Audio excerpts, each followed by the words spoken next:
गुरुर्ब्रह्मा गुरुर्विष्णुः गुरुर्देवो महेश्वरः गुरुः साक्षात् परब्रह्म तस्मै श्री गुरवे नमः. तस्मै श्री गुरवे नमः. नमस्कार. आपण गेल्या वेळेस 31-32 असे दोन श्लोक बघितले होते 18व्या अध्यायामधले. आज आपण 33 पासून पुढे सुरू करू. तर स्नेहाताई, जर आपण 33वा श्लोक म्हटला तर आपण पुढे जाऊया. गो हेड. धृत्या यया धारयते मनः प्राणेन्द्रियक्रियाः योगेनाव्यभिचारिण्या धृतिः सा पार्थ सात्विकी. ऑसम. अमेझिंग. कुठे होती तू स्नेहा इतके दिवस? इतकं छान, सुंदर, आणि तू स्पष्ट बोलतेस ना संस्कृत, आणि उच्चार एकदम सुंदर आणि गोड आवाज. त्यामुळे आम्हाला खूप आनंद आहे की तू आम्हाला इतके सुंदर श्लोक ऐकवते, इतकी सुंदर सुरुवात करून देतेस. त्याच्यानंतर मग आपण बघू. भरजरी कापडाला छोटस आपण ठिगळ लावतो ना, मांजरपाटाचं, तसं आहे हे तुझ्या पद्यानंतरचं आमचं गद्य. ठीक आहे, सो लेट अस सी. मला ती कला नाही येते म्हणून मी तुला सांगतो. तर खूप सुंदर म्हटलीस तू. Let us see if we can get Prabhupad online. धृत्या यया धारयते मन प्राणेंद्रिय क्रिया योगेना व्यभिचारिण्या धृती सा पार्थ सात्विकी. कुठली धृती सात्विक आहे हे Partha? O son of Pritha, that determination which is unbreakable. धृती म्हणजे धारणा किंवा डिटर्मिनेशन की हां, मी हे करणार म्हणजे करणारच. विच इज अनब्रेकेबल, ते अजिबात ढळणार नाही आपल्या निश्चयावरून. Which is sustained with steadfastness by yoga practice. तुम्ही जर योगा प्रॅक्टिस म्हणजे योगासन नाही, योगासनांनी तुम्हाला शरीर तुमचं सुदृढ राहील, लवचिक राहील वगैरे, सगळं ठीक आहे. परंतु योग मार्ग जो आहे ना, तो नुसतं योगासनांमध्ये नाही, त्याच्यापेक्षा पुष्कळ जास्त आहे. तुम्ही जर तसं केलं, पतंजली मुनींनी आपल्याला जे सांगितलंय, किंवा भगवंतांनी सांगितलं 6व्या अध्यायामध्ये, की योग मार्गाप्रमाणे आपलं जीवन कसं असावं, तर तसं जर आपण राहिलो तर एक स्टेडफास्टनेस येते. म्हणजे आपलं मन जे असतं ना, ते खंबीर राहतं. अँड विच दस controls the activities of the mind, life and census, is determination of the mode of goodness. म्हणजे जर आपलं मन आपल्या आटोक्यात असलं तर आपली जी धृती आहे ती सात्विक आहे असं समजायचं. जी इंद्रिये मन प्राण ह्यांचे व्यापार चालवी, समत्वे स्थिर राहुनी धृती सात्विक जाणती. जी इंद्रिये मन प्राण यांचे व्यापार चालवी. हं? कोण चालवत आहे मन प्राण इंद्रिय मन आणि प्राण यांचा व्यापार? कोण चालवत आहे? आपण चालवतोय ना, आपली बुद्धी, आपली धृती. So if our determination is steadfast, then we can control these. म्हणजे आपल्या आटोक्यात राहिलं पाहिजे मन आणि आपली इंद्रिय. जर ते नसेल तर मग कसं काय होईल? तर अशी जर धृती असली तर ती सात्विक आहे. आपले बंधू किशोरजी काय म्हणतात? ठेवी मनुष्या समाधी स्थितीत सकल कर्मे करवीत, हे पार्थ वापरुनी मन इंद्रिये प्राण, असे ते सात्विक धैर्य हे जाण. मनुष्याला समाधी स्थितीत ठेवते ती धृती, सगळी कर्म करवते, परंतु मी कोण आहे याची जाणीव कधीही सुटत नाही आपली. आपण मन इंद्रिय प्राण ही सगळी उपकरण म्हणून वापरतो. असं जे धैर्य आहे किंवा धृती आहे ती सात्विक आहे. करावीची कर्मे मनाने जशीची तशी, प्राण कर्मेंद्रियाची प्रपंची, तरी ती समाधी अवस्था ढळेना, असे धैर्य तेचीच सत्वात जाणा. कुठलं धैर्य, कुठली धृती आहे की जी सत्वामध्ये आहे? मन प्राण कर्मेंद्रिय ही सगळेच्या सगळे जी आपली उपकरण आहे, ती आपण व्यवस्थित वापरू, ती आपल्या अधीन राहतील, आपण समाधी अवस्थेत राहू आणि जगामध्ये कार्य करू. ज्ञानेश्वर महाराज काय म्हणतात? हे पार्था, योगाला सोडून न जाणाऱ्या ज्या धृतीने मन प्राण आणि इंद्रिय यांच्या क्रिया मनुष्य आवरून धरीत असतो, ती सात्विकी धृती होय. तरी उदेलिया दिन करू, चोरीसी थोके अंधारू, का राजाज्ञा अव्यवहारू कुंठवी जेवी. तर सूर्य उगवल्याबरोबर चौर्य कर्मासकट अंधार थांबतो. सूर्य उगवल्याबरोबर चोरी करणारे लोक, चोर जे असतात, ते आपापल्या घरी चालले जातात. चोरी करत नाही नंतर, कारण की दिसेल ना लोकांना. चौर्य कर्म म्हणजे चोरी करणं. चौर्य कर्मासकट चोरीची कर्म पण थांबतात आणि अंधार पण थांबतो. अथवा राजाचा हुकूम ज्याप्रमाणे निंद्य कर्म थांबवतो. म्हणजे कसं असतं की समजा एखादं प्रोक्लेमेशन आलं, किंवा सरकारी नोकर जे असतील आपल्या इथे, त्यांना माहिती असेल की त्याला म्हणतात गॅझेट नोटिफिकेशन. गॅझेट नोटिफिकेशन आलं की ह्याचा अर्थ काय झाला, की तो कायदा किंवा तो रूल आता लागू झाला. ते झाल्यानंतर त्याच्या आधी त्या नियमाच्या विरुद्ध आपण जे काही करत होतो, ते आपल्याला थांबावं लागेल ना. नाही तर काय होईल? नाही तर दंड होईल, आपल्याला तुरुंगात जावं लागेल. ते नाही करता येणार. नाना पवनाचा साटू, वाजी नलिया नीटू, अंगेसी बोभाटू, सांडिती मेघ. अथवा वारा वेगाने चांगला व्हायला असता ढग जसे गर्जनेसह आपणहून नाहीसे होतात. हं? आपण जरा ह्याच्यावर चिंतन करू थोडस. वारा वेगाने वाहिला तर ढग गर्जनेसह नाहीसे होतात. हं? का अगस्तीचे निदर्शने, सिंधू घेऊनी ठाती मौने, चंद्रोदयी कमळवने मिठी देती. किंवा अगस्ती ऋषी दृष्टीस पडला असता समुद्र जसे मौन धारण करून राहतात. अथवा सूर्य विकासिनी कमळांचे समुदाय चंद्रोदयाबरोबर मिटतात. आता निसर्गामध्ये ज्या ज्या गोष्टी जशा घडतात, आणि एखादी गोष्ट घडली की दुसरी गोष्ट कशी आपोआप घडते, त्याची उदाहरणं देऊन सांगायचा काय प्रयत्न केलाय, की समजा आपली धृती सात्विक असली तर त्यानुसार आपलं मन, आपली इंद्रिय, आपली कर्मेंद्रिय हे सगळेजण त्याच्या अधीन काम करतील. तर त्याचप्रमाणे जसं वारा व्हायला की ढग नाहीसे होतात. राजाने फरमान काढलं की जे आपण आधी चौरकर्म करत होतो, म्हणजे काय की आधी नियम नव्हता त्यामुळे आपण भरपूर लाच खायचो, पैसे खायचो. पण आता नियम निघाला की तुम्ही जर पैसे खाल्ले, लाच खाल्ली, तर तुम्हाला जेलमध्ये जावं लागेल. तर मग आता तुम्ही बंद केलं. हं? तर अशा प्रकारे धृती जर, धैर्य जर, किंवा आपली बुद्धी जर सात्विक असली तर त्याच्यानुसार बाकी सगळ्या गोष्टी व्यवस्थित चालतील. हं? आणखीन कुठलं उदाहरण देतात ज्ञानेश्वर महाराज, की अगस्ती ऋषी दृष्टीस पडला असता समुद्रचे मौन धारण करून राहतात. अगस्ती ऋषी जो असता ना, त्याची काहीतरी गोष्ट असणार आहे. आता मला एक्झॅक्टली माहित नाही अगस्ती ऋषींची काय गोष्ट आहे, की समुद्राला त्यांनी शाप बीप दिला असेल काहीतरी, की आता तू शांत राहा नाही तर पाहून घेईन तुला मिळून. हं? किंवा सूर्यविकासिनी कमळांचे समुदाय चंद्रोदयाबरोबर मिटतात. सूर्यविकासिनी कमळ म्हणजे it will Bloom only during the day light. ते फक्त दिवसा फुलत असणार आणि चंद्रोदयासोबत ते बंद होणार असं. हे असो पावो उचलिला, मदमुख न ठेविती खाला, गर्जोनी पुढा झाला सिंहू जरी. हे राहू दे. मदोन्मत्त हत्ती जात असताना जर करून सिंह पुढे जर आला तर टाकण्याकरता उचललेलं पाऊल ते खाली जमिनीवर ठेवीत नाहीत. तर हत्तीच्या समोर समजा सिंह आला, मदोन्मत्त हत्ती आहे. हं? त्याच्या समोर जर सिंह जरी आला तरी सुद्धा हत्ती त्याला घाबरणार नाही. टाकण्याकरता उचललेलं पाऊल ते खाली जमिनीवर ठेवत नाही. ते बहुतेक सिंहाच्या सिंहाच्या अंगावरच ठेवेल ते पाऊल. तैसा जो धीरू उठलिया अंतरू मनाधिके व्यापारू सांडिती उभी.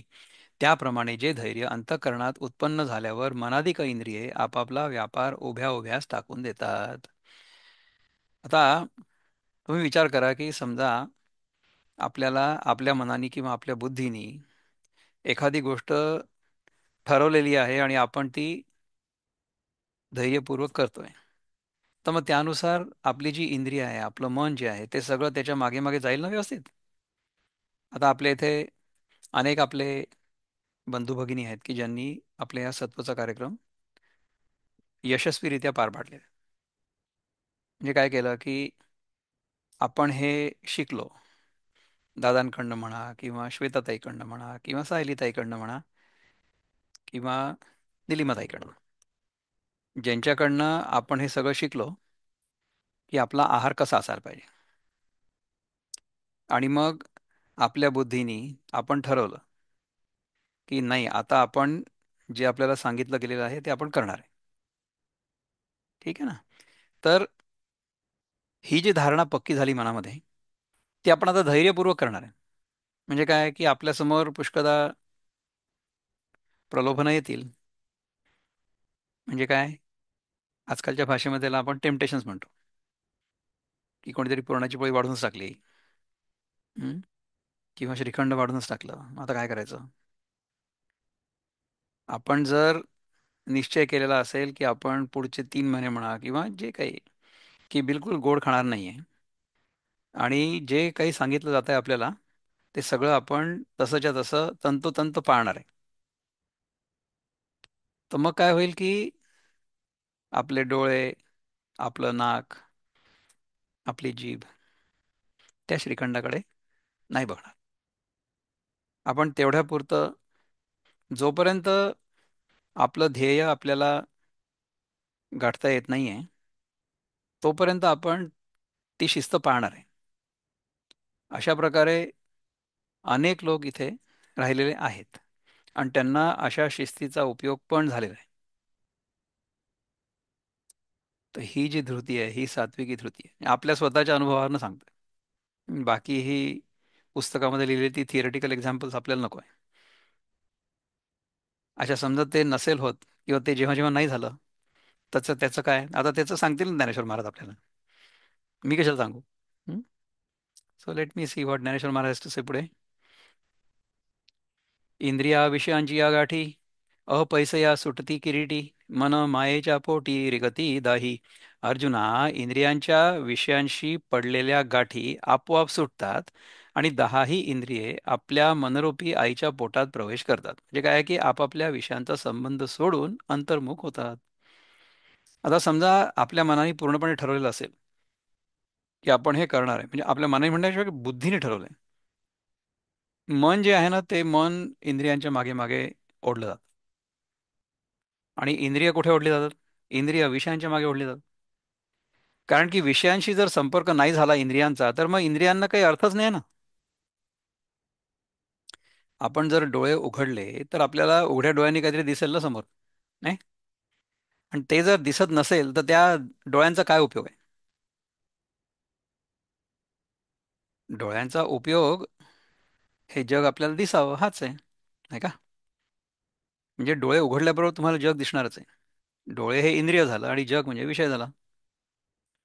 तर इंद्रियांची धाव नेहमी विषयांकडे असेलच, त्याला तुम्ही काय नाही करू शकत. इंद्रियांची रचनाच अशी आहे शरीरामध्ये की ती परांची खाणी म्हणतात त्याला. म्हणजे काय आहे की ते बाहेर बघत असतात सारखे, दे आर आउटवर्ड लुकिंग. आणि आपलं मन जे आहे ना, ते मन जसं खिडकीमध्ये म्हणा किंवा दरवाजामध्ये, हिंदीमध्ये त्याला देहली पर म्हणतात, देहली पर किंवा दहलीज पर, उंबरठा, उंबरठ्यावर असतं मन. तर त्या मनाने इंद्रियांच्या मागे जर असलं तर बाहेरचं दिसेल. आणि समजा ते अंतर्मुख केलं, so you turn it inward, मग काय होईल की ते आत येईल. So we want to turn the direction of our mind to look inside. तर आता हे दोन गोष्टींनी होऊ शकतं. दोन गोष्टींनी होऊ शकतं. कसं होऊ शकतं? समजा बाहेरच्या जगासोबत संपर्क करण्याची इंद्रियांची क्षमताच संपली. कशी संपेल? तर म्हातारपणी संपून जाते ना. म्हातारपणी आपल्याला ऐकायला बरोबर येत नाही, दिसत नाही बरोबर, वास बरोबर येत नाही, चव बरोबर येत नाही, स्पर्श बरोबर होत नाही. म्हणजे काय झालं की इंद्रियांची जी कार्यक्षमता आहे, इंद्रियांची जी संवेदनशीलता आहे, सेन्सिटिव्हिटी, त्या दोन्ही गोष्टी कमी झाल्या. त्यामुळे जगासोबतचा संपर्क आपोआप तुटला. आता समजा दिसतच नाही म्हटलं डोळ्यांनी, तर आपण जग बाहेर आहे किंवा नाही आहे याने काय फरक पडतो? It doesn't make any difference. मागच्या वेळेस आपण ते उदाहरण बघितलं ना, की आंधळ्या माणसाला दिवस आणि रात्र याच्यामध्ये काय फरक आहे? काहीच नाही. दोन्ही सारखेच आहे. जगाशी संपर्क जर होऊ शकला तरच इंद्रियांना काही अर्थ आहे. सो इंद्रिय आणि विषय they will always be interlinked, joint. तर जर इंद्रियांची क्षमता गेली तर मग जगाशी संपर्क तुटेल. ही एक अवस्था झाली. दुसरी अवस्था काय, की आपण बुद्धिपूर्वक, धृतीपूर्वक, संयमपूर्वक आणि आपल्याला हे कळलेलं आहे की बाहेरच्या जगामध्ये आपल्याला कायमचं सुख नाही मिळू शकत. त्यामुळे आपण त्याच्याप्रती उदासीन झालो. उदासीन म्हणजे उत आसीन म्हटलं ना मागच्यास. उत आसीन म्हणजे त्याच्या वर गेलोय आपण. उदासीन म्हणजे जसं आता मी खुर्चीवर बसलोय, तर खुर्चीवरनं उठलो आणि वर उभा झालो, तर मी आता उत आसीन झालो खुर्चीपासून. म्हणजे जगामधल्या वस्तूंबद्दल माझ्या मनामध्ये जे आधी आकर्षण होतं, ते आकर्षण कमी कशा करता झालं, कारण की मला कळलं की या गोष्टींसोबत जेव्हा संपर्क होतो तेव्हा फक्त तात्पुरतं सुख मिळतं. आणि त्याच्या मागे मी राहिलो आणि डोक्यात ही खुळी कल्पना असली की याच्यामुळे मी कायमचा सुखी होईन. तर ती खुळी कल्पना आता मी टाकून दिलेली आहे. आता माझ्या मनामध्ये जगामधल्या गोष्टींमुळे मी सुखी होईन हा जो आधी भ्रम होता तो नाही राहिला, चालला गेला. मग ह्याचा अर्थ हा आहे का की जगातल्या गोष्टींमध्ये तुम्हाला सुख मिळणारच नाही? काय नाही मिळणार. आता मला भूक लागली की मी जेवतो मस्त मस्तपैकी, मला चांगलं वाटतं. आणि जे खाईन ते चांगलं लागतं. म्हणजे इवन घासपूस टेस्ट स्वीट. आमच्या इथे आम्ही ते मुगाचे मोड आणतो, स्प्राउटेड मूंग बीन्स. तर तुम्हाला विश्वास नाही बसणार की जर तुमची रसना शुद्ध असली, रसनेंद्रिय जर शुद्ध असलं आणि संवेदनशील असलं, तर जेव्हा तुम्ही ते मुगाचे मोड चावता, अंकुरित मूग, तर ते गोड लागतात. It has a unique sweet taste. परंतु ती चव आपल्याला कळणारच नाही जर आपल्याला आपल्या रसनेंद्रियाची शुद्धी करता आली नाही तर. म्हणजे if our taste buds are not clear enough, then we will not be able to taste the sweetness of mung bean sprouts. असं आहे. तर त्याच्यासाठी जर आपण हे सगळं केलं धृतीपूर्वक, सगळी आपली इंद्रिय शुद्ध केली, तर मग आपल्याला विषयांचा जो आनंद आहे, विषयांपासून इंद्रियांना मिळणारं जे सुख आहे, त्याचा अनुभव अवश्य येईल. परंतु आपण त्याच्यामध्ये अडकणार नाही, हे महत्वाचं आहे. आपण सुखी होऊ नका किंवा सुख उपभोगू नका हे आपल्याला सांगत नाही आपलं धर्मशास्त्र. आपलं धर्मशास्त्र आपल्याला फक्त हेच सांगतं की तुम्ही त्याच्यामध्ये अडकू नका. मी तुम्हाला भूक लागली तरी तुम्ही जेवू नका असं म्हणताय का? नाही नाही, असं नाही करायचं. तर आपण कुठली गोष्ट कुठपर्यंत करायची आणि कुठे जाऊन थांबायचं हे शिकायचं. हा जर विवेक आपल्या मनामध्ये असला, तर ती जी बुद्धी आहे, ती जी धृती आहे, ती सात्विक आहे. ठीक आहे. पुढे जाऊ, बघूया काय म्हणतात ज्ञानेश्वर महाराज. अधोर्ध्व गूढे काही, अधोर्ध्व गूढे काढी, प्राण नवांची पेंडी, बांधोनी घाली उडी मध्यमे माझी. जे धैर्य खालील अपानवायू आणि वर वाहणारा प्राणवायू या मर्यादा काढून प्राण, अपान, व्यान, उदान, समान हे पंचप्राण आहेत. आणि नंतर पाच उपप्राण आहेत. ते कुठले आहेत? नाग, कूर्म, कृकल, देवदत्त या नऊही वायूंची एक जुडी, नऊ प्राण. इथे त्यांनी नऊ वायू दिलेत. हं? प्राण, अपान, व्यान, उदान, समान, नाग, कूर्म, कृकल, देवदत्त या नऊही वायूंची एक जुडी करून नंतर सुषुम्नेमध्ये उडी घालते. हं? जे धैर्य ह्या सगळ्या वायूंना एकत्र करून त्याची एक जुडी करून नंतर सुषुम्नेमुळे मध्ये उडी घालते. ज्या धैर्याच्या योगाने नऊही वायू सुषुम्नेत उडी घालतात. आता ही सुषुम्ना म्हणजे काय माहिती का? सुषुम्ना नावाची एक नाडी आहे असं म्हणतात. ठीक आहे. आता ती नाडी कुठे आहे एक्झॅक्टली आणि कोणी पाहिली मला माहित नाही. इडा आणि पिंगला नावाच्या पण दोन नाड्या असतात असं म्हणतात. आता ती नाडी एक्झॅक्टली कुठे आहे ही मी नाही पाहिली, किंवा कोणी पाहिली असेल तर म्हणजे त्यांना प्रणाम आहे आपला. ठीक आहे. इडा आणि पिंगला नावाच्या ज्या दोन नाड्या आहेत, ह्या दोन नाड्या आपल्याला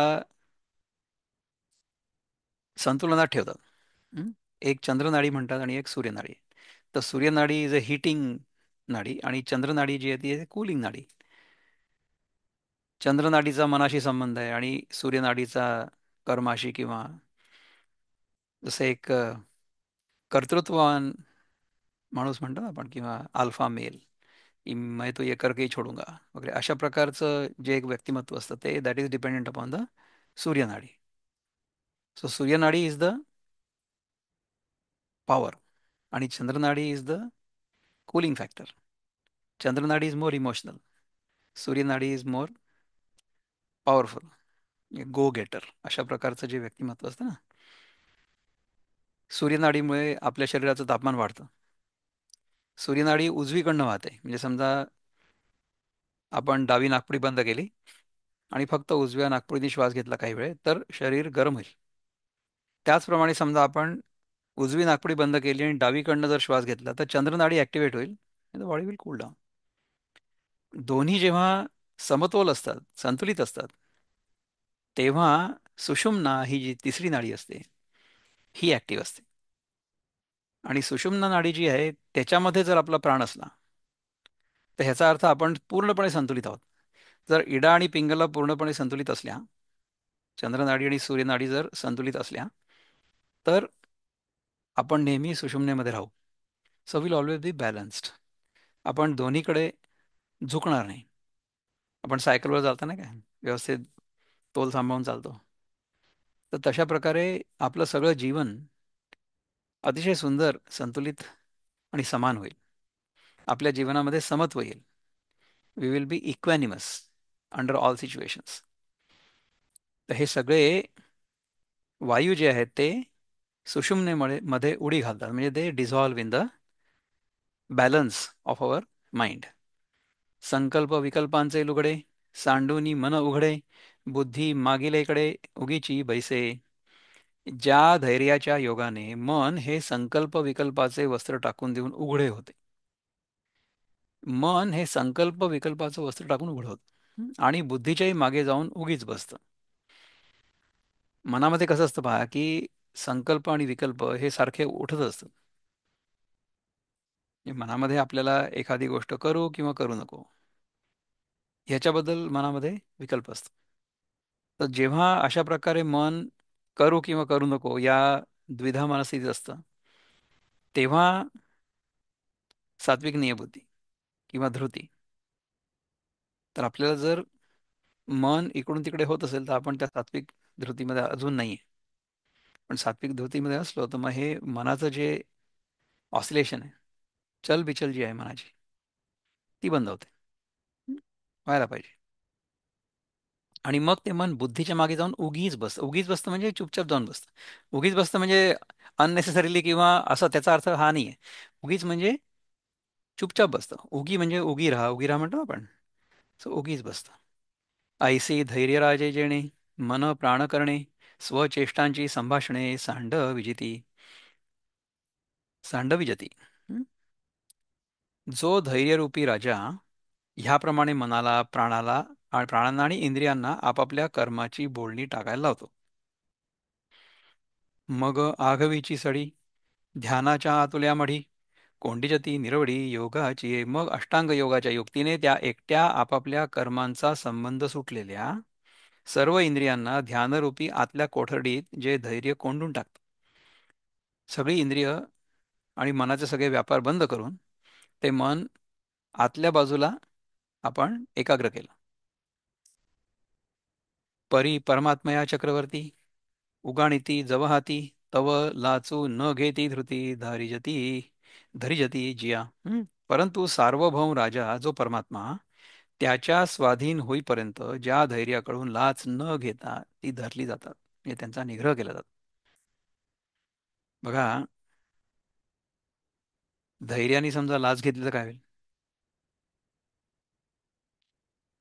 समजा एखादा अधिकारी आहे सरकारी, त्याच्यावर समजा ही जबाबदारी आहे. आता आमच्या विषयातलं सांगतो तुम्हाला.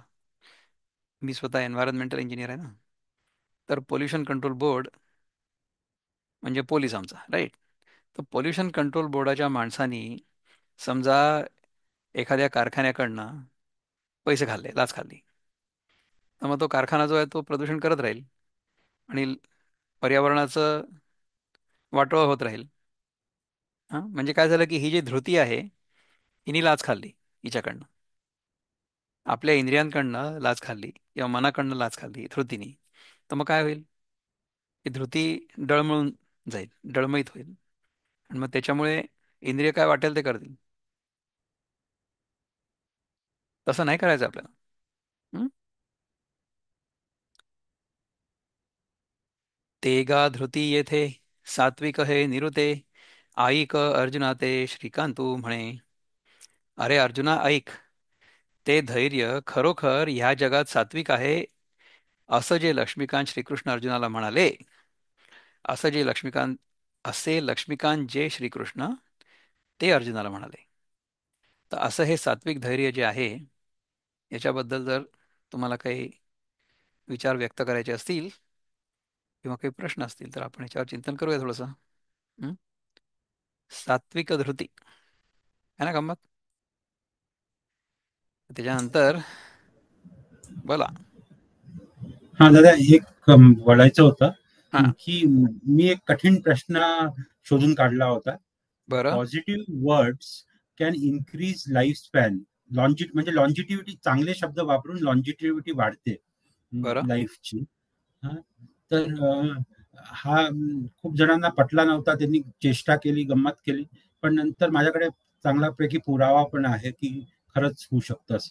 म्हणजे तुम्ही एक आपुलकी, मायसरिकॉर्डिया, आयसिकल, एम्पथी, सिम्पथी असे चांगले शब्द वापरले, काइंडनेस, तर तुमच्या आयुष्याची जी तुम्ही जगाल ती ते जास्त वर्ष जगाल ठीक आहे. असं. चालेल, मग थोडं चिंतन करू याच्यावर 1-2 मिनिट. हो. गुड, चांगला प्रश्न आहे हा. आपल्याला आपलं जीवन किती लांब आहे त्याच्यापेक्षा किती चांगलं आहे हे जास्त महत्वाचं आहे. म्हणजे आता विचार करा की माझं वय आत्ता या क्षणी 63 आहे. हां, म्हणजे काय झालं की ज्ञानेश्वर महाराज जितके वर्ष जगले त्याच्यापेक्षा 3 पट जास्त मी अजूनपर्यंत जिवंत आहे. माझ्या 63 वर्षांना ज्ञानेश्वर महाराजांच्या 21 वर्षाची तुलना होऊ शकते का? नाही होऊ शकत. म्हणजे काय झालं की ज्ञानेश्वर महाराज जे 21 वर्ष जगले त्याच्यामध्ये ते जसे जगले ते मी स्वतः 63 वर्ष जगून सुद्धा त्यांच्या पायाशी पण बसण्याची माझी लायकी नाही आहे ना. त्यामुळे मी समजा कुठला तरी उपाय केला आणि जास्त जगलो तर काही आम्हाला उपयोग तर आहे का? बिलकुल काहीच उपयोग नाही आहे. नाही. आहे ना. असं आहे. खूप खूप एक बोलला. मिनिट, एक मिनिट, एक मिनिट, एक मिनिट, एक minute. Shriram, you wanted to say something? Shriram, Shriram, do you want to say something? Okay, all right. False alarm. तर आयुष्य किती लांब आहे त्याच्यापेक्षा ते किती चांगलं आहे किंवा त्याच्यामध्ये आपण काय प्राप्त केलेलं आहे हे जास्त महत्त्वाचं आहे. माझं उदाहरण तर खरं तर योग्य नाही आहे. उदाहरण आपण चांगदेव महाराजांचं देऊ, म्हणजे ज्ञानेश्वर महाराजांचे समकालीन होते. समकालीन म्हणण्यापेक्षा ज्ञानेश्वर महाराजांच्या 1400 वर्ष आधी म्हणजे जन्माला आले होते चांगदेव महाराज. तर ते चांगदेव महाराज दर 100 वर्षांनी कायाकल्प करायचे, म्हणजे योगिक क्रिया करून पुन्हा 100 वर्षाची व्यक्ती तरुण व्हायची. असं करत त्यांनी अनेक वेळा कायाकल्प केला होता स्वतःचा. परंतु मुक्ती मिळाली का? तर जास्त जगायचं जर असेल तर कशा करता जगायचं हे महत्वाचं आहे. जर ते आपल्याला कळलं तर आपल्याला न जगण्यामध्ये स्वारस्य असेल, न आपण मुद्दाम आत्महत्या करू. काहीच गरज नाही आपल्याला जास्त लांब पण करायचं नाही आयुष्य, आणि कुठेतरी रेल्वे समोर उडी मारून जीव पण नाही द्यायचा. आपल्याला आपण जेवढे दिवस जगू तेवढे दिवस कशा करता जगायचं या पक्क्या निश्चयाने जगू. कुठला निश्चय आपला पक्का? की मला मी कोण आहे हे ओळखायचं. आपल्याला जर मी कोण आहे हे ओळखता आलं तर ज्या क्षणी आपण ओळखू स्वतःला त्या क्षणापासनं आपल्या मनातून जन्ममृत्यूचा विचार पण चालला जाईल. कारण की जन्म आणि मृत्यू हे होतायत असं वाटतं. म्हणजे जेव्हा मी मला स्वतःला देह आहे असं मानतो, तेव्हा मला असं वाटतं की माझा जन्म झाला होता एका दिवशी. हा देह लहानाचा मोठा झाला आणि आता म्हातारा होतोय आणि एक दिवस हा चालला जाईल. केव्हा? जर मी स्वतःला देह समजलो तर. मी जर स्वतःला देह समजलो तर मला असं वाटत राहील की मी 63 वर्षांचा आहे किंवा 100 वर्ष जगणार आहे किंवा 1400 वर्ष जगणार आहे असं वाटेल. पण ती समजूत चुकीची. आपल्याला स्वतःचं जे खरं स्वरूप आहे ते ओळखायचं आणि त्या स्वरूपामध्ये आयुष्याच्या लांबीचा काही संबंधच नाही. कारण की त्या स्वरूपामध्ये काळ अस्तित्वातच नाही. काळ ही आपल्या मनाची कल्पना आहे. जर आपल्याला हे कळलं की काळ नावाची वस्तू अस्तित्वात नाही आहे आणि आपण स्वतः म्हणजे आपलं जे खरं स्वरूप आहे ते कालातीत आहे, कालातीत, बियॉन्ड टाइम, तर ते आपल्याला साध्य करायचं. हं? होईल, I am sure. Snehatai, to the rescue. Number 34, go for it. यया तु धर्मकामार्थान् धृत्या धारयतेऽर्जुन प्रसङ्गेन फलाकाङ्क्षी धृतिः सा पार्थराजसी. खूप सुंदर, खूप सुंदर Sneha. I am so happy you are saying these. But that determination by which one holds fast to fruitive results in religion, economic development, and sense gratification is the nature of passion. ओ अर्जुना, जी धृती आपल्याला काय करायला लावते? सकाम कर्म. आपण धर्माप्रमाणे आचरण करू, परंतु आपल्याला त्याच्यापासून काहीतरी मिळवायचंय. हं? विद्यार्थी लभते विद्या, पुत्रार्थी लभते पुत्र, हं? धनार्थी लभते धन, असं होईल. इकॉनॉमिक डेव्हलपमेंट आणि सेन्स ग्रॅटिफिकेशन. कामार्थी लभते काम, right. Is of the nature of passion. अशा प्रकारे जर आपण राहिलो तर ती धृती जी आहे ती राजसी आहे. धर्मार्थ काम सारेची चालवी सोय पाहुनी बुडवी जी फलाशेत धृतिराजस जाणती. धर्मार्थ काम सारेची, धर्मार्थ काम करू आपण सगळं. आपलं जे सगळं कार्य आहे, धर्म अर्थ आणि काम, हे सगळे आपण न सोय पाहून चालवू. आपले जे 3 पुरुषार्थ आहेत ते 3 आपण सोय बघून चालवू. बुडवी जी फलाशेत, अशी धृती जी आहे ती फलाशीमध्ये आपल्याला बुडवेल, ती राजस आहे. हं? मुक्तछंदामध्ये काय म्हणतात? त्या धैर्यास म्हणती राजस, जे मनी ठेवी फळाची आस. 3 पुरुषार्थांची कामना, धर्म अर्थ काम मोक्षाविना. धर्म अर्थ काम करतील परंतु मोक्षाविना. 3 पुरुषार्थांची कामना करतील ते. त्याच्यानंतर वृत्तबद्धामध्ये काय म्हणतात?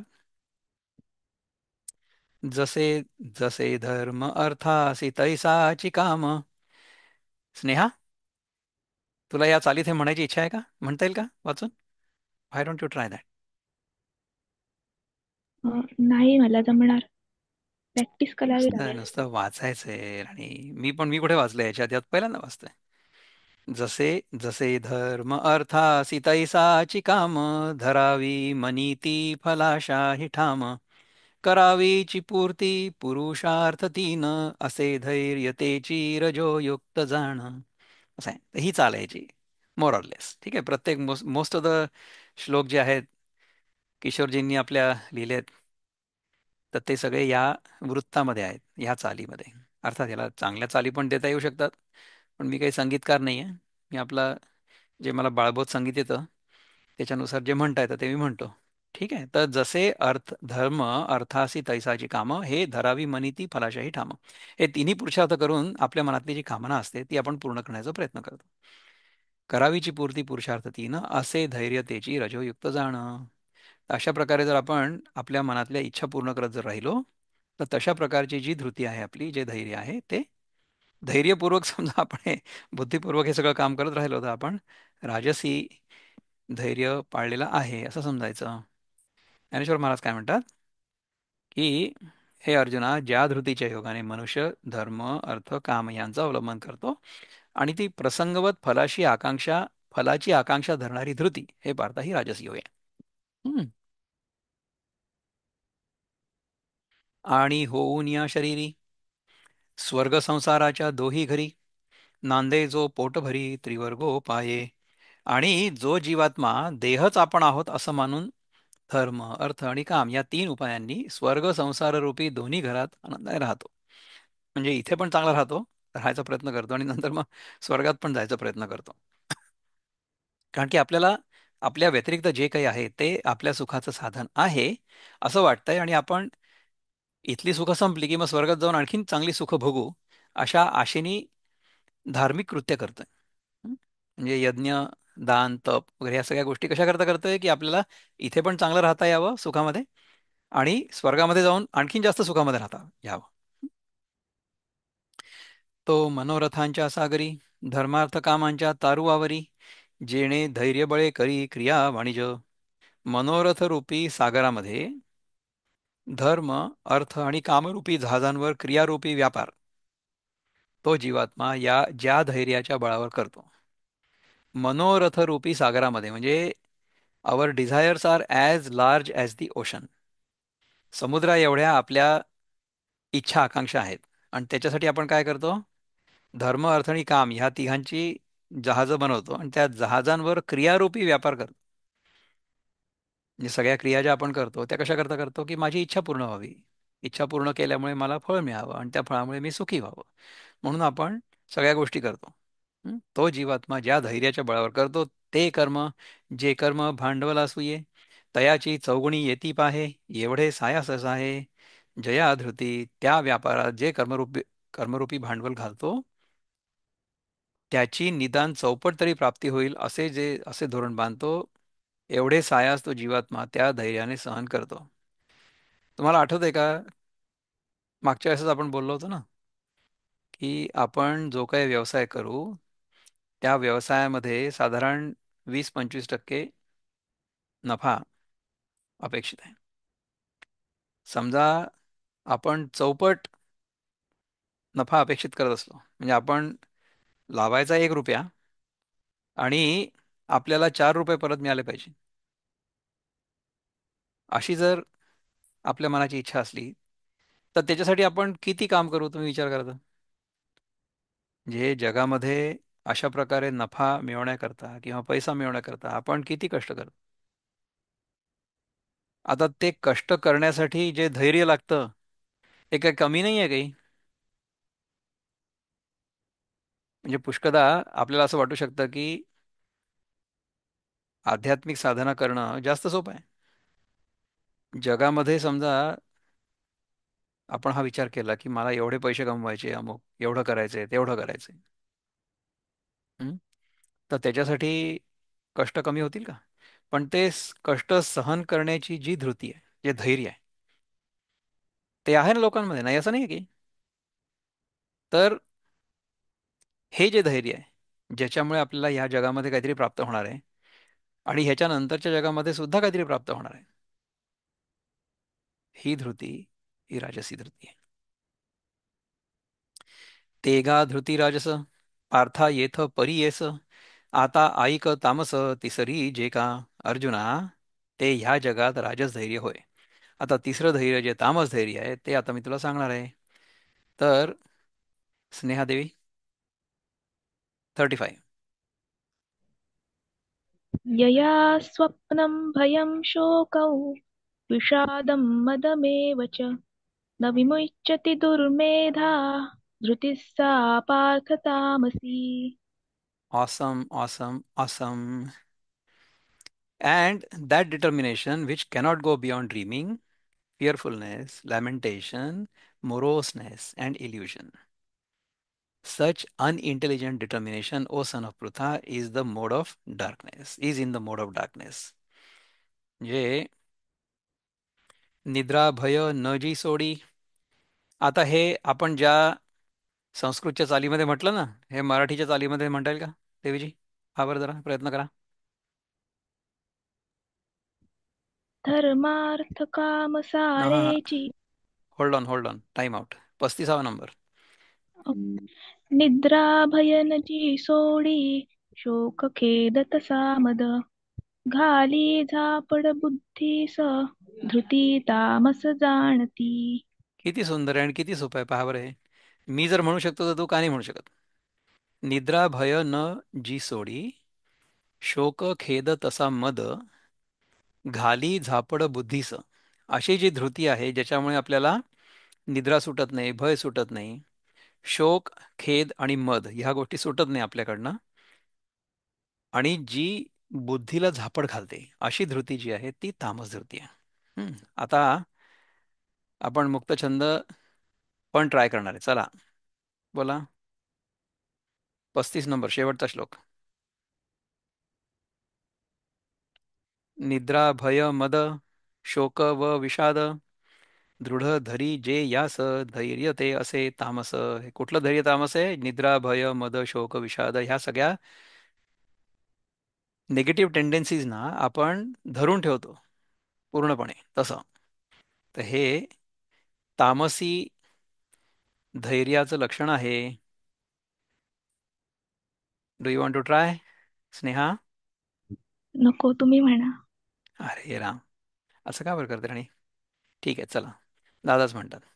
असे जोची निर्बुद्ध स्वप्ने पाहात, तसाची भयग्रस्त शोका करीत. जसा गर्व तैसी निराशा मनात, असे धैर्य तेची तमाच्या गुणात.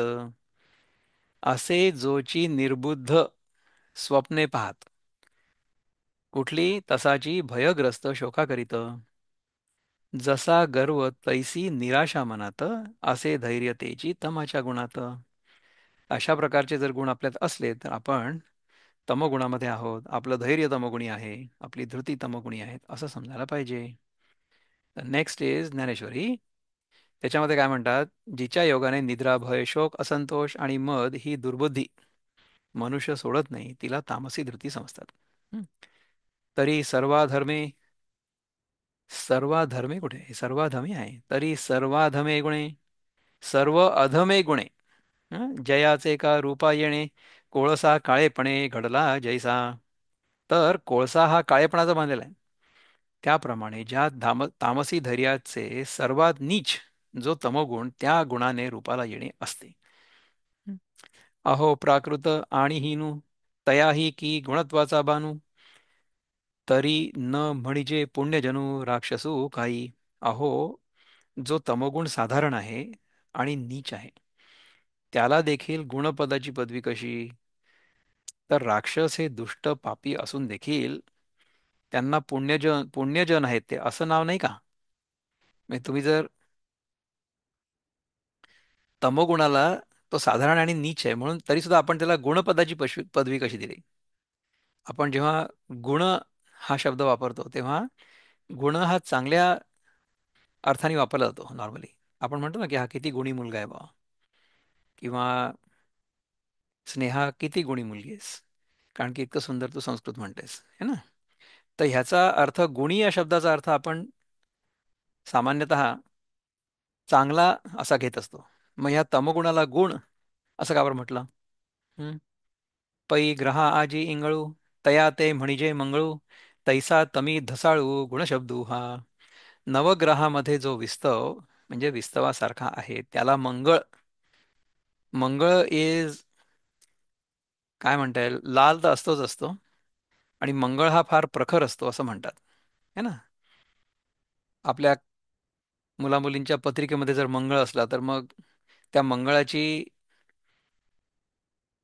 जी प्रखर दृष्टी आहे ती दृष्टी जर मुलाच्या पत्रिकेत मंगळ असेल तर मग त्याच्या बायकोच्या जीवनावर पडते, आणि बायकोच्या पत्रिकेत जर मंगळ असेल तर मग ती त्या नवऱ्याच्या जीवनावर पडते. अशी मंगळाची दृष्टी. आता मंगळ समजा आपण म्हटलं तर मंगळ म्हणजे खरं तर मंगल किंवा पवित्र असं असतं ना, परंतु मंगळाची जर दृष्टी पडली तर ती दृष्टी कशी असेल? प्रखर असेल है ना. It will be really hot. तर त्याच्यामुळे खरं तर मंगळ जर माझ्या पत्रिकेत असला तर माझ्या बायकोचं अमंगळ होऊ शकतं, किंवा बायकोच्या पत्रिकेत असला तर माझं अमंगळ होऊ शकतं. असा हा मंगळ, त्याला कल्याण करणारा म्हणतात. नवग्रहामध्ये जो विस्तवासारखा आहे त्याला मंगळ म्हणजे कल्याण करणारा म्हणतात. त्याप्रमाणे तमोगुणाच्या ठिकाणी गुण हा शब्द अविचारी म्हणजे अविचारने लावलेला आहे. म्हणजे कसं कन्फ्युजन असतं पहा, की मंगळ हे नाव तर आहे, परंतु त्या मंगळामुळे नवरा किंवा बायकोचं अमंगळ होऊ शकतं ना. जे सर्व दोषांचा वसवटा, तमची कामवनी सुभटा, उभारीला अंगवठा जया नराचा.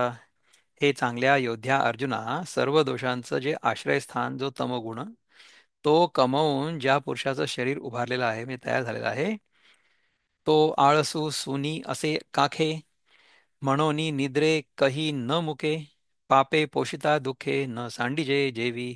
ज्याप्रमाणे पापे पोषली असता म्हणजे एकसारखी पापच करत गेलेली असता, त्या पाप करणाऱ्याला दुःख कधी सोडत नाही. समजा आपण पाप करत राहिलो सारखं, तर दुःख सोडेल का आपल्याला? नाही सोडणार. त्याप्रमाणे तो तमोगुणी पुरुष आळस खाकेत बाळगून असतो, म्हणजे नेहमी आळशी असतो. म्हणून निद्रा त्याला कधी सोडत नाही, तो नेहमी झोपलेला असतो. आणि देहधनाची आवडी, सदा भय तया ते न सांडी, विसंबू न सके धोंडी काठिण्य जैसे. आणि ज्याप्रमाणे धोंड्याला कठीणपणा सोडणं शक्य नाही, त्याप्रमाणे देहाच्या आणि धनाच्या प्रेमामुळे त्याला भय केव्हा सोडत नाही. आपल्याला समजा देहाचं आणि धनाचं प्रेम असलं तर मग आपल्याला भीती नेहमीच राहील, कारण की धन कोणी चोरून घेऊन जाऊ शकतं. आणि देह जो आहे ना, तो काळ नावाचा जो चोर आहे तो घेऊन जातो नेहमी. तुम्ही विचार करा की हा देह जो आहे हा सारखा क्षीण होतो. म्हणजे आपण फार कौतुकाने वाढदिवस वगैरे साजरे करतो, पण खरं सांगायचं तर समजा माझा 63वा वाढदिवस साजरा केला असं समजा म्हटलं, तर साजरं मी काय करतोय? Am I not 1 year closer to my death? Means the bodily death.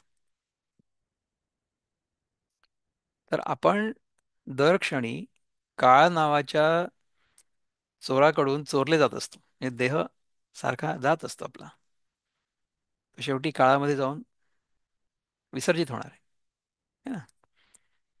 तर जर देहामध्ये आपली आसक्ती असली किंवा मी देह आहे असं जर मानत असलो, तर मला नेहमी भीती राहील ना. भीती तर कुठल्याही क्षणी हा देह संपू शकतो अशी आहे.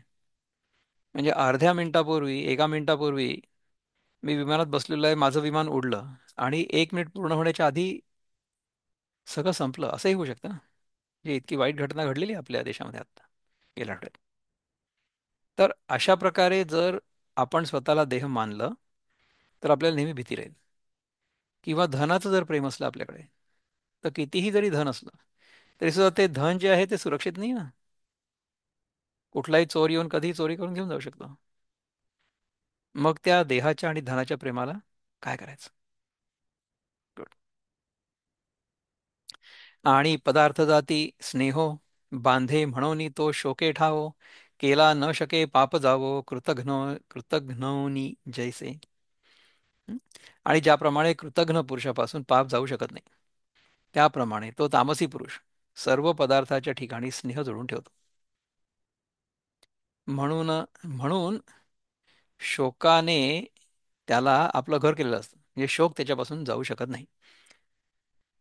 ज्याप्रमाणे कृतघ्न पुरुषापासून पाप जाऊ शकत नाही. समजा आपण कृतघ्नपणा केला म्हणजे आपण कोणाकडनं काहीतरी उपकार करून घेतले आणि आपण जर त्याची परतफेड नाही केली तर आपण कृतघ्न ठरलो, हे पाप झालं. तुम्हाला हे माहिती आहे का? मी सांगितलंय की नाही इथे आठवत नाही मला, पण एका कुठल्या तरी नुकत्याच झालेल्या एका भाषणात सांगितलं होतं की आपण कुठलंही पाप जरी केलं ना किंवा कुठलीही चूक केली तरी सुद्धा त्याचं प्रायश्चित्त करता येऊ शकतं. एकच गोष्ट अशी आहे की जिचं प्रायश्चित्त असंभव आहे. त्याच्यासाठी आपल्या शास्त्रांमध्ये प्रायश्चित्त दिलेलंच नाहीये. ते म्हणजे कृतज्ञता. समजा आपण कोणाकडनं काहीतरी एखादा फेवर घेतला, कोणीतरी आपल्यासाठी काहीतरी केलं आणि आपण त्याची परतफेड केलीच नाही, तर ते जे पाप आहे ते पाप आपण फेडू नाही शकत. असं आहे. म्हणजे त्याला प्रायश्चित्तच नाही आहे. इट इज इनएक्सक्युजेबल कृतज्ञता. आता तुम्ही विचार करा की तुम्ही म्हणाल की दादा, तुमच्यावर ज्यांनी जे काही उपकार केले आहेत त्यांची तुम्ही परतफेड कशी करू शकता. तर उदाहरण देतो की हाऊ दिस इज इम्पॉसिबल. की समजा मी जेव्हा विद्यार्थी असताना अमेरिकेत आलो शिकायला, तेव्हा माझ्यावर अनेक लोकांनी कृपा केली.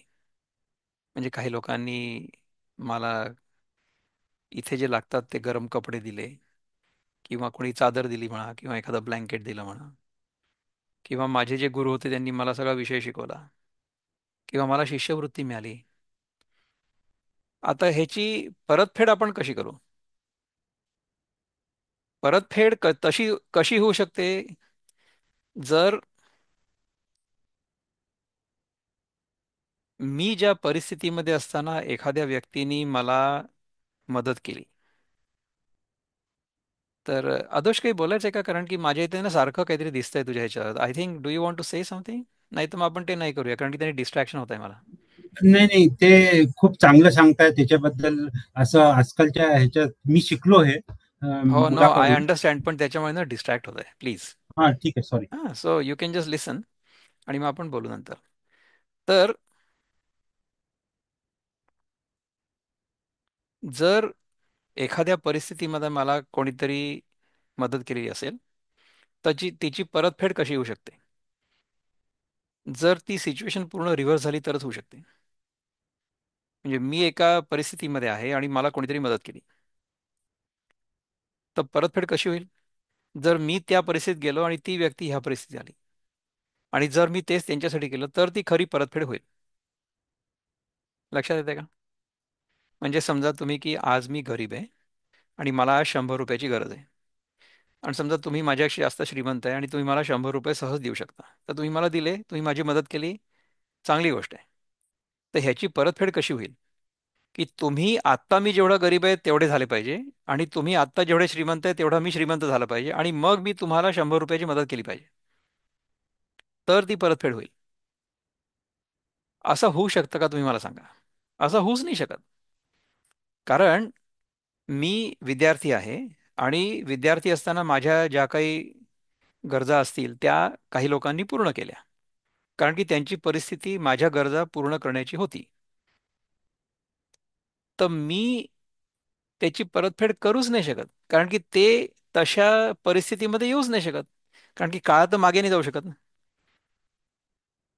ते पुन्हा विद्यार्थी नाही होऊ शकत, आणि मी त्यांच्या जागी नाही जाऊ शकत. मग परतफेड कशी करायची? तर त्याच्यासाठी काय करायचंय की जेव्हा मी अशा परिस्थितीमध्ये येईन की समजा माझ्या जीवनामध्ये असा दुसरा एखादा विद्यार्थी आला की ज्याला मला जी गरज होती तेव्हा तशा प्रकारची गरज आता आहे, तर त्याची मदत मी तेव्हा करावी, किंवा त्याच्या गरजेची पूर्णता करावी, त्याची गरज पूर्ण करावी. असं जर केलं तर म्हणजे मला जी मदत मिळाली होती माझ्या विद्यार्थी दशेत, त्याची परतफेड तशी नाही झाली, परंतु अशा प्रकारे झाली. So I am paying it forward, I am not paying it back. ही परतफेड नाही झाली, ही पुढे फेड झाली. हा, पेईंग इट फॉरवर्ड. आता पुढे फेड हा नावाचा शब्द आहे की नाही मराठीत मला माहित नाही, परंतु मला एकदम सुचला म्हणून सांगितलं तुम्हाला.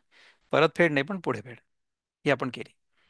तर अशा प्रकारे कसं असतं की ज्याप्रमाणे आपल्यावर अनेक चांगले संस्कार झाले, आपण अनेक लोकांकडनं चांगल्या चांगल्या गोष्टी शिकलो. म्हणजे मी जे काही आत्ता बोलतोय ना तुमच्यासोबत, ते सगळं मी सुद्धा तर माझे जे गुरु आहेत किंवा ज्यांना मी गुरु मानतो त्यांच्याकडनं शिकलो. तर त्यांना जाऊन मी हे शिकवू का? मी तर ती परतफेड नाही करू शकत. त्यामुळे जे मी त्यांच्याकडनं शिकलो ते मी तुमच्यापर्यंत पोहोचवतोय. अशी ही पुढे फेड आहे. तर अशा प्रकारे आपण समजा सगळेजण राहू शकलो की आपण इथून जे काही शिकतो आहोत ह्या चिंतनामधून, त्या सगळ्या गोष्टी आपण आपल्या जीवनामध्ये अंगीकारू, आणि आपण स्वतः इतर लोकांसाठी प्रेरणास्रोत बनू, इतर लोकांना प्रेरित करू अशा प्रकारे जीवन जगण्यासाठी. तर ही ती पुढे फेड होईल, है ना? म्हणजे मग आपण कृतज्ञ राहणार. असं आहे. ज्याप्रमाणे कृतघ्न पुरुषापासून पाप जाऊ शकत नाही, त्याप्रमाणे तो तामसी पुरुष सर्व पदार्थांच्या ठिकाणी स्नेह जोडून ठेवतो आणि म्हणून शोकाने त्याला आपलं घर केलेलं असतं. शोक त्याच्यापासून जाऊ शकत नाही. आपण समजा वस्तूंमध्ये अडकलो ना, तर वस्तू तर चालल्या जातील ना केव्हा ना केव्हा तरी. तुम्ही विचार करा की लहानपणी तुमच्याजवळ तुमच्या जीवनामध्ये काय काय वस्तू होत्या. त्याच्यापैकी किती वस्तू आत्ता आहे तुमच्याजवळ? काहीच नाही, सगळ्याच्या सगळ्या गेल्या ऑलमोस्ट. तर जर आपण त्या वस्तूंमध्ये अडकलेलो असलो, तर मग त्या वस्तू जाण्याचा शोक आपल्याला होईल. त्यामुळे शोक आपल्याला सोडणारच नाही, कारण की आपण त्या वस्तूंमध्ये अडकलेलो आहे. हं? तमोगुणाचं लक्षण आहे. आणि असंतोष जीवेसी धरुनी ठेला अहर्निशी म्हणोनी मैत्री तेणेसी विषादे केली. आणि तो तामसी पुरुष असंतोषाला रात्रंदिवस जीवाशी धरून राहिला, म्हणून खेदाने त्याच्याशी मैत्री केली. असंतोष आपल्या जीवनात होता म्हणून मग खेद व्हायला लागतो आपल्याला सारखा. लसणाते न सांडी गंधी का अपथ्य शिळाते व्याधी तैसी केली मरणावधी विषादे तया. ज्याप्रमाणे लसणाला घाण कधी सोडत नाही किंवा पथ्य न करणाऱ्याला रोग सोडत नाही, त्याप्रमाणे त्या तामसी पुरुषाला मरणाच्या वेळेपर्यंत खेद सोडत नाही. आता तुम्ही विचार करा ह्याच्यावर, की आपण पथ्य न करणाऱ्याला रोग सोडत नाही. पथ्य जर नाही केलं तर रोग होणारच आहे. त्याला काय करणार तुम्ही? त्याप्रमाणे मरेपर्यंत खेद आपल्या जीवनातनं जाणार नाही, कारण की आपण वस्तूंना धरून ठेवलेलं आहे. आपण चुकीच्या गोष्टींना धरून ठेवलेलं आहे. हं? आणि वयसा वित्तकामू ययांचा वाढवी संभ्रमू म्हणोनी मध्ये आश्रमू तोची केला. आणि तारुण्य द्रव्य आणि विषयेच्छा यांचे तो तामसी पुरुष महत्व वाढवतो, म्हणून मदाने त्याला आपलं राहण्याचं ठिकाण केलेलं आहे. म्हणजे काय, तुम्हाला माहिती आहे का, I look so young, I have so much money, I can fulfil so many desires, म्हणून मी तुमच्याशी किती ग्रेट. अशा प्रकारची जर माझी मनस्थिती असेल तर ही तामसी वृत्ती आहे. हं? आगी ते न सांडी तापू सळा ते जातीचा सापू का जगाचा वैरी वासिपू अखंडू जैसा. ज्याप्रमाणे अग्नीला उष्णता सोडत नाही, अथवा जातीवंत सर्प जसा वैर सोडत नाही, अथवा भय जसं नेहमी जगाचा शत्रू आहे, ना तरी शरीराते काळू न विसंबे कवणे वेळू तैसा आधी तैसा आथी आढळू तामसी मधू. अथवा ज्याप्रमाणे शरीराला काळ कोणत्याही वेळेला विसरत नाही तो घेऊनच जाणार आहे शरीराला, त्याप्रमाणे तामसी पुरुषाच्या ठिकाणी मध कायमचा असतो. एवं पाचही हे निद्राधिक तामसाच्या ठाई दोख जिया धृती देख धरिले आहाती. पहा, याप्रमाणे हे निद्राधिक पाच दोष तामसी पुरुषाच्या ठिकाणी ज्या धैर्याने धरलेले आहेत, तिये गा धृती नावे तामसी येथ हे जाणावे म्हणितले तेणे देवे जगाचेनी. अर्जुना, त्या धृतीला या जगात तामस धृती असं म्हणतात, असं तू समज. असं त्या जगाच्या देवाने म्हणजे श्रीकृष्णाने म्हटलं. याच्यानंतर एवं त्रिविध जय बुद्धी की जे कर्मनिश्चयो आधी तो धृती या सिद्धी ने जो येथ. ह्याप्रमाणे तीन प्रकारच्या बुद्धीने अगोदर जो कर्मनिश्चय केला जातो, तो या जगात म्हणजे या तीन प्रकारच्या धैर्याने सिद्धीला नेला जातो. सूर्ये मार्गो गोचरो होये आणि तो चालती कीर पाये परी चालणे ते आहे धैर्ये जेवी. सूर्याच्या योगाने रस्ता दिसतो आणि खरोखर तो मार्ग पाय चालतील, परंतु चालणं हे ज्याप्रमाणे धैर्याच्या योगाने होणार आहे, तैसी बुद्धी कर्माते दावी ते करणसामग्री निफजवी परी निफजावया होवावी धीरता जे.